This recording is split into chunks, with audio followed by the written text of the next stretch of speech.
Pessoal, vocês já viram um cara com um disco de platina, mais de 1 bilhão de views no YouTube, cobrando R$ 2.000 pra fazer show? E também vendendo feat a rodo, anunciando que são as últimas datas toda semana, e acho que o pior de tudo, colocando símbolos da sua conquista à venda. Bom, esse cara é o Predella, e aí a gente vai falar do que tá acontecendo com ele aí nas últimas semanas, nos últimos meses. Bom, pra quem caiu de Marte, né? Vamos dar um contexto. O Predella fez parte do Costa Gold, que é um dos grupos de rap mais importantes de São Paulo nos últimos 15, 20 anos. Antigamente era ele, o Adonai e o Nog, depois o Adonai saiu, ficou só ele e o Nog. E aí eles foram para um lado mais comercial e deu muito certo. Lembro que a primeira vez que eu ouvi Costa Gold foi naquela música Senhorita Mete Louco, isso lá em 2013, 14. Só que o Predella tem uma história com um rap mesmo. Ele, mano, é de batalha de rua. Vai jogar um futebol ou joga um basquete, a rima que promete. Se nada der certo, vai ter que pagar. E o Costa Gold é um dos primeiros grupos de rap a bater grandes números, né, no YouTube. Junto com o Haikais ali fizeram grande parte da adolescência, enfim, começo de vida adulta de muitas pessoas. Em 2019 eles assinaram com a Som Livre, que é a maior gravadora da América Latina. E o próprio Predella falou que aquilo era a consolidação de um projeto, que começou, né, no improviso ali e agora estava numa gravadora enorme. E deu certo, as músicas que eles lançaram nesse período da Som Livre antes também, cara, é muito hit. Eles foram um grupo que soube se adaptar. Parar de fazer um rap, boom bap, e fez um som mais comercial, misturou com funk, música meio bobinha, mas, mano, deu certo. Só que em 2023 o Costa Gold anunciou uma pausa.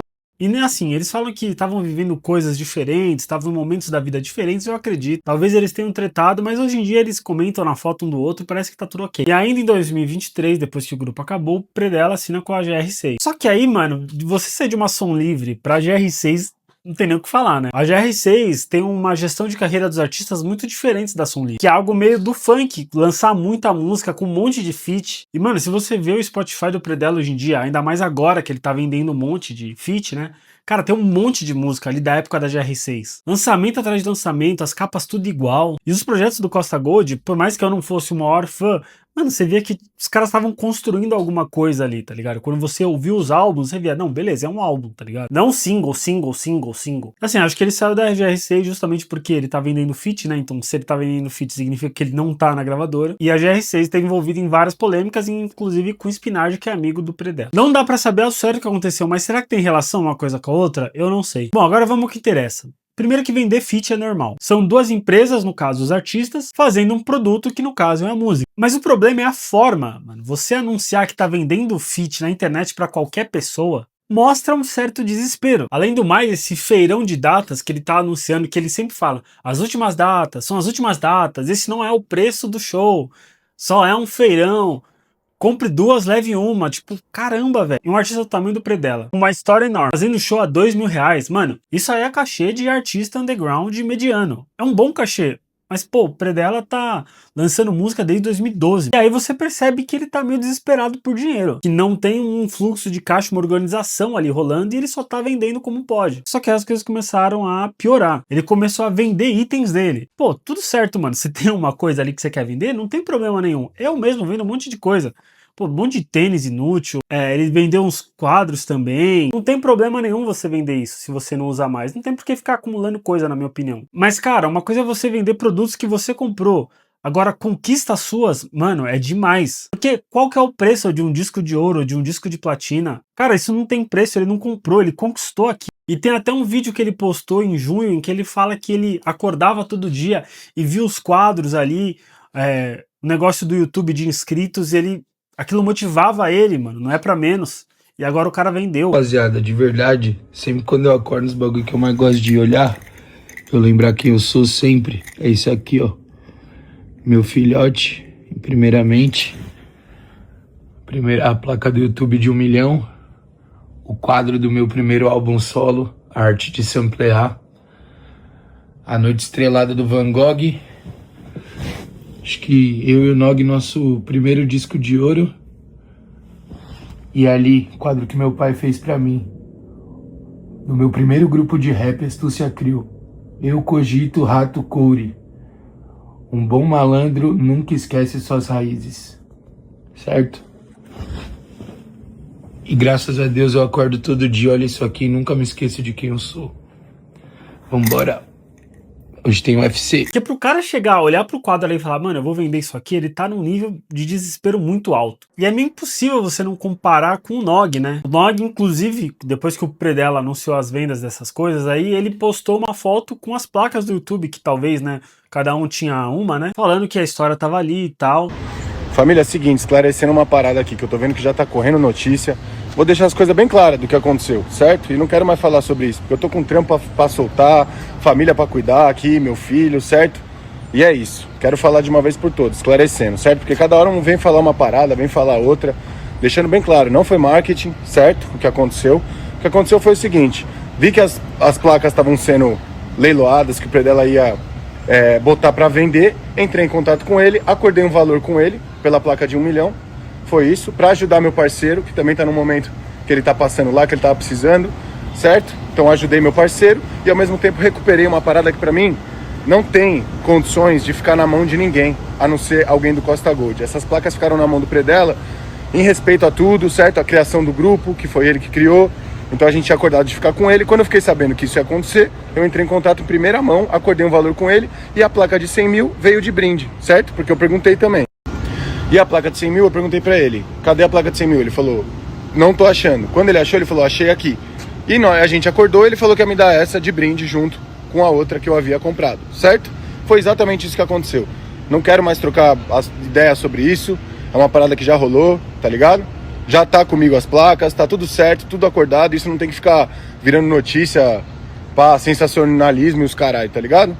Vamos focar no trampo, foca no trampo do Predella, nas coisas da hora que ele tá fazendo, no meu trampo, nas coisas da hora que eu tô fazendo. E marcha, mano. Demorou? Vida que segue, muito rap pra nós, só coisa positiva. Demorou? Deixando claro aqui, porque o certo é o certo e já era. Demorou, família? Vamos que vamos, pra cima. Mano, deve ser muito triste você ver o seu amigo, né, que você conquistou muitas coisas junto, vendendo as coisas que vocês conquistaram, porque aquela placa, aqueles discos, não foi o Predella que conquistou sozinho.